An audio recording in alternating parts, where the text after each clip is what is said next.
நண்பர்கள் அனைவருக்கும் வணக்கம். நிறைய ஃபியூல் பம்ப் மோட்டர் இப்போ எல்லோரும் மாட்ட ஆரம்பிச்சிட்டாங்க. முதல்ல வந்து மாட்டி கொடுங்கன்னு கேட்பாங்க. இப்போ வந்து மோட்டர் ஃபில்டர் மட்டும் கொடுங்க, நான் மாட்டிக்கிறேன்னு கேட்குற அளவுக்கு எல்லாம் எக்ஸ்பெக்ட் ஆகிட்டாங்க எனக்கு.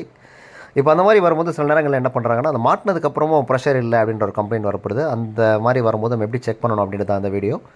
நம்ம வந்து பார்த்திங்கன்னா, வெளியே வரக்கூடிய பெட்ரோல், அதாவது பெட்ரோல் வெளியே வருது இல்லையா, அந்த டியூப்பில் ஒரு டியூப் போட்டு உள் பக்கமாக ஊதி பார்க்குறோம். ஊதி பார்க்கும்போது பார்த்திங்கன்னா அந்த பபுள்ஸ் வருது.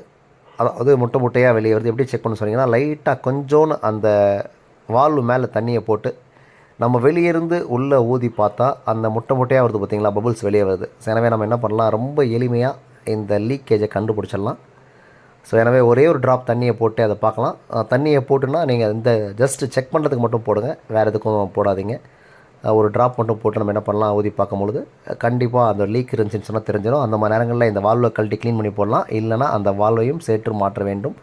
நன்றி, வணக்கம்.